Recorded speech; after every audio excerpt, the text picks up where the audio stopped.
Keep it Locked On Wildcats. I am your host, Mike Luke. All right, we got a lot to get to today. But let's first talk. Well, you know what? We got a lot of different stuff to talk about. But first and foremost, let's talk about a little bit of Arizona basketball. First, Arizona obviously is still a top 10 team in the country. There's really no doubt about that. And if you don't think they are, you're probably trying too hard, because they are. But we do have some concerns now about a little bit about just where we're at with Arizona, and we're going to talk about that here on Locked On Wildcats. You are Locked On Wildcats, your daily podcast on the Arizona Wildcats, part of the Locked On Podcast Network, your team every day.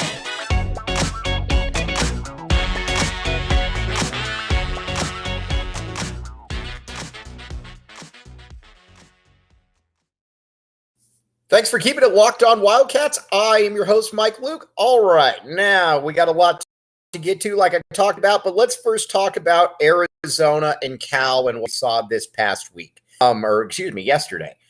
First thing that you noticed about that is, first of all, Cal is terrible. As many of you know, Cal is 0-8 on the season, now 0-9. But Arizona, quite frankly, did not look great in this game, and you kind of wonder at this point, is it a little bit of a combination of being disinterested or a little bit lazy? Because you watch the game and you're like, it just didn't feel like an Arizona type basketball game. But I think that's something that Tommy Lloyd and staff are going to have to figure out. Now, a couple things though that definitely have stuck out for me. First is that Arizona, while a very good team, they're somewhat limited athletically. You watch them and you kind of know that you just don't have the Ben Mathurin, you don't have the Dalen Terry, you don't have the Christian Coloco, you don't have those guys there. And again, there's nothing that you can really do about that if you're Arizona. But we do know a couple things here. At this point, the four peaks, as we call them on the show, or the U of A big men, are going to be the ones that are going to absolutely carry this team. And that's just going to be the way it is. Every single game, Omaha Ballo and Azuolas Tubelis are going to have to carry this squad. And so far, they've done it. I mean, you look at pretty much every game, and you can count on them for getting to you about 35 points, 17 rebounds, something like that. And that's generally what they've been able to do. Now, but you look at the guard position is a little, it's a little more sketchy. I'll put it to you like that. Kirk Kriisa has had some very big games this year, but we're also, I think, seeing a guy who, for lack of a better term, he's a little limited athletically, who we're going to get to in a second. And again, while he can definitely shoot, he is not a consistent shooter. And I think that's something that's shown out. But I'm fine with it, though, because, again, he's shown that he can make big shots when it matters most. I think what I'm most concerned about, though, is where he's at on the defensive side of, where he's at offensively and defensively, because again, he's a little limited. He's never going to really be able to blow by anybody. I think that we've watched that and we've been able to, and we can certainly ascertain that that's the case. He's not going to be able to blow by anybody, but I also think, too, that you watch him and defensively, he's always going to be a little bit of a struggle in the pick and roll. That's just, it's just going to be always kind of a thing for him. And, there's nothing wrong with that per se. I mean, you wish that it wasn't the case, but that's just kind of where you're at. And then you compound it when you've got Pelle Larsson out there who, again, take it for everything that I'm worth. Take it for whatever I'm saying for what it's worth when it comes to Pelle, because overall I was wrong on him. But, Pelle's another guy. Pelle's limited. Pelle can't really handle the ball. I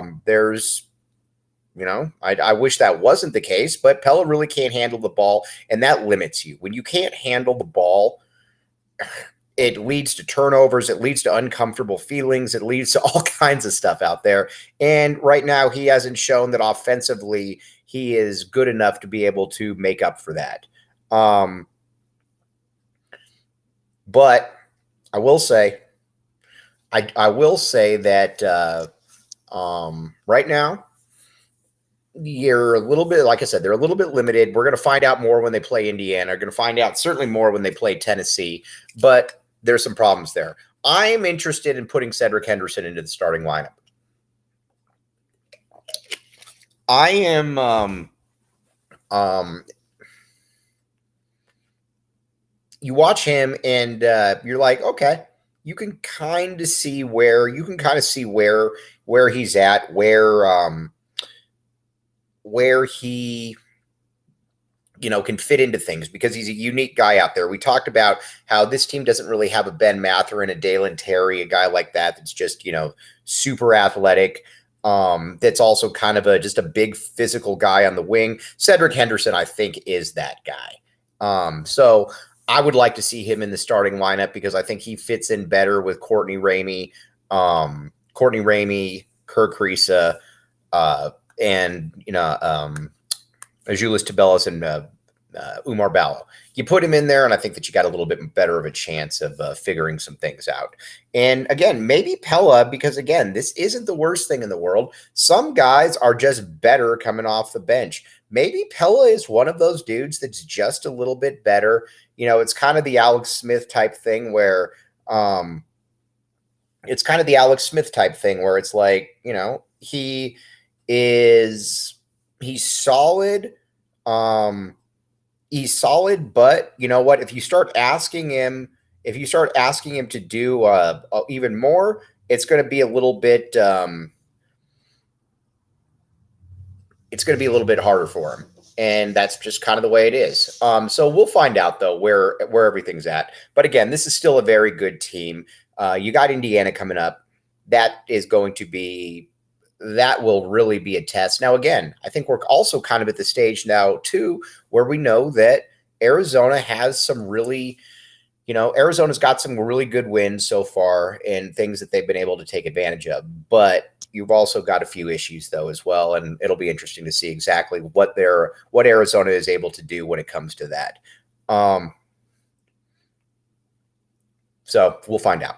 Now, in the conference, though, there's not going to be a lot of teams that are going to be able to test you. There might be a couple teams, one or two teams. Now, coincidentally, ASU might be one of those teams. And, Bobby Hurley's done a pretty good job there. So I got to give him some real credit. But, out of conference, Tennessee, Indiana, those are the games that you're really going to have to take advantage of. If you're Arizona. Is Arizona going to be able to take advantage of it? We'll find out. Again, this is definitely, I'm not nearly as down right now as some people are, but again, Cal is a bad team and Arizona didn't look good. So what do you need then from them, these players? Now, first of all, the Peaks got to continue to dominate. There's just no, they got to continue to do what they're doing. You would like to see Pella Larson be able to step up, but again, I think Pella is Pella's kind of who he is, at this point. And again, could be wrong, but we'll find out on that one. Now Kirk Risa, though, he's a guy that's got to be able to shoot better. He's got to be able to be a guy that when he comes out, he is going to have to be a guy who can put up a certain amount of numbers and be effective doing it. I mean, there's really no other way around it. So we'll find out though. But overall, this game came at a good time for Arizona because now you've got some time to be able to, figure out where exactly you're at with everything. And then you can, go after it from there. So we'll find out. Now, when it comes to, well, we're going to get to Arizona football in a second, but overall, this team is still much better than I thought they would be before the year. So again, that's not a bad thing. That's not a bad thing at all. Again, the top 10 to 15 team, just a little bit more limited. So again, we'll find out.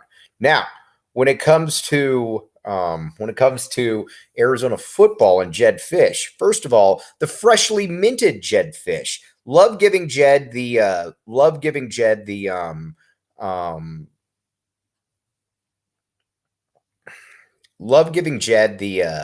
what they've been able to do.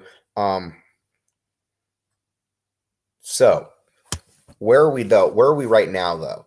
I do think that Jed Fish very much deserved that contract extension. I don't think there's any doubt about that. I'm also glad that Dave Hickey was able to get Jed Fish in on that one, because there were some rumblings. I'll put it to you like this. There were some rumblings that, that Jed Fish was maybe going to, hold out a little bit because there was going to be some other opportunities. Dave Hickey, though, was the man, as we've talked about from day one, and Dave got it done. And that's where you got to be excited, because Dave was able to get it done. So big kudos, big tip of the cap right there to Dave. Now, on the transfer portal side, Arizona is going to be interesting, because you're looking at a guy in Tyler Manoa from UCLA, and he is that D tackle position. He's a guy that they're going to need to get a lot from, and maybe they will. I don't know, but he is a guy that they need to get something from. And, you're probably going to lose. You lost Paris Shand. You're probably going to lose a few other guys. Well, you're probably going to lose Paris Shand. So who can you get to really step in there and be that guy? Now, from a recruiting perspective, we're going to get to that in a second, but let's talk Omaha Steaks right here. Now, the great thing about promo code Locked On, everybody likes Omaha Steaks. Let's be honest here. When you think steaks, you think Omaha Steaks. And Omaha Steaks is obviously partnering with LinkedIn. Here's the deal. So Omaha Steaks has everything you need to give a gift that's simply perfect. Gifts like perfectly aged tender steaks, juicy burgers, decadent desserts, and classic comfort meals. Comfort meals. We all like comfort meals. A gourmet gift from Omaha Steaks is a gift from the heart, a gift they'll remember for every unforgettable bite. Plus, with the special radio offer, get $30 off your order. Minimum order required. Shop early and beat the rush. Whether you're shopping for friends, every order is backed by their unconditional money-back guarantee. Again, promo code Locked On, $30 off Omaha Steaks. Okay, now let's take a quick break. We'll be right back with you. Thanks for keeping it Locked On Wildcats. I am your host, Mike Luke. All right, now we're going to talk about what Arizona is going to do, but from a recruiting perspective, we got to hit on that first. We've talked about it from day one that Sal Point Catholic High School is what matters in Tucson. This is a school that 20 years ago it used to be different. There were kids that were dispersed at Saguaro, Sabino, you name it. There were kids all over Amphi before that. Now it's basically every really good kid is at Sal Point. And you look around the landscape of college football, you see kids everywhere. You see Bijan Robinson, who's probably the best running back in college football at Texas. You see Lathan Ransom. You see other guys they put in the NFL as well, Donovan Alumba. So there's been quite a few guys. Bruno Fina, Mateo Mele, players like that. So you've got to be able to get those kids. And Arizona just honestly has not done a very good job of getting those kids. You got two kids right now, though, that you really need to put at the top. You got Keone Wilhite, who out of Sal Point, junior, 6'5", about 230 pounds, something like that. And he's just a huge kid. And he's a guy that Arizona has offered, and I would expect Arizona to prioritize. Now, when it comes to the other Elijah Rushing is obviously the man.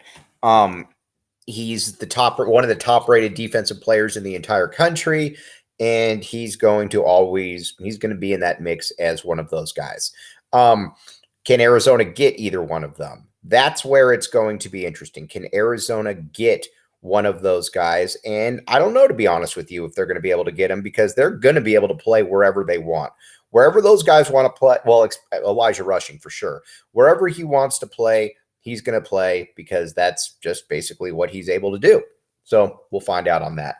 But right now, right now, I think that Arizona they understand what they need to do. Jed Fish understands what he needs to do. And what he needs to do is, honestly, he needs to be able to recruit. If you've got any kids in the area that are Arizona good, you've got to be able to get those guys. Now, because again, there's not a ton of inherent advantages at Arizona for recruiting. So if you get great kids in state, or in city, you got to be able to get them.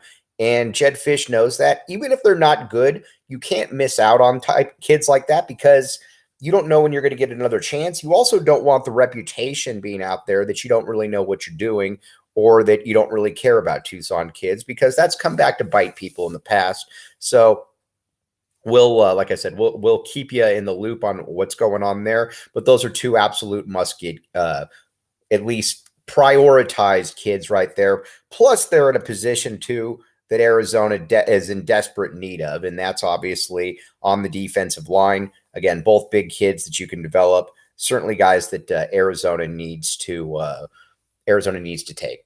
Now, another as far as now, we're going to get to a little bit of transfer portal news. Transfer portal has been, it hasn't been great for it's been great for Arizona on the offensive side, but there's been other issues, obviously. But on the transfer portal, Arizona lost a couple kids. Jackson Turner, you lost that. I guess it just depends on how you look at it. But Jackson Turner was a player who started at safety. I think, and this is just a guess, I don't have any real input or any impact or on any of that. But the one thing that I think that, you're looking at Isaiah Taylor and you're maybe worried that Arizona is going to prioritize Isaiah Taylor, and you don't want to lose Isaiah Taylor. I get that. If that's the rationale, totally get it. Because Jackson Turner again is good. And so again, let's take a quick break. We'll be right back with you. Thanks for keeping it locked on Wildcats. I am your host, Mike Luke. All right, now we're talking about kids in the transfer portal for Arizona, and one of those kids in the transfer portal is Jackson Turner. Obviously, didn't really see this one happening, but again, if you've got Isaiah Taylor and you believe he's the guy, then you've got to prioritize in that way. So again, that's something that they did that was very, if that's the case, they were smart in doing that, because again, you don't get guys like that all the time. Now, let's talk though briefly about SimpliSafe. Okay, so in this day and age, this is a lot different than when our parents were growing up. It's obviously you could make the case that it's a more dangerous time right now, and SimpliSafe is there to be able to provide you the security system that you need. Like I said, there's all kinds of situations here. So, if you look at it, you're thinking to yourself, in an emergency, you have 24/7 professional monitoring agents use fast protected technology exclusively from SimpliSafe to capture critical evidence and verify the threat is real so you can get a police response. Don't miss your chance to save big on the only security system that I would recommend. Get 50% off any new SimpliSafe system at simplisafe.com/URL today. This is their biggest discount of the year, so don't wait. The simplisafe.com/LockedOnCollege. There's no safe like SimpliSafe. I can vouch for that. All right, but on the Arizona front, though, when it comes to the portal, you're going to have to find out now what's next for Wildcats. It looks like Stevie Rocker is going to stay. That's interesting, but again, local kid. Totally, I guess I get it. And again, if he wants that degree, from Arizona, and there's definitely something to be said about playing in front of your Arizona fans. Jamari Joyner's heading off. I'm curious to see if he can stay healthy, what he's able to do, because this is a guy before his injuries was just a talented dude, like across the board, was just a talented guy. And you looked like an NFL player before the foot injuries kicked in. So we'll see where he's at. I don't know. I'd love to see him go to a school like NAU and just dominate, but he's got a good support system there. He's got a good family as well. All right. We'll be back with you tomorrow, as always, Really appreciate you keeping it locked on Wildcats. I'm your host, Mike Luke. Have a great rest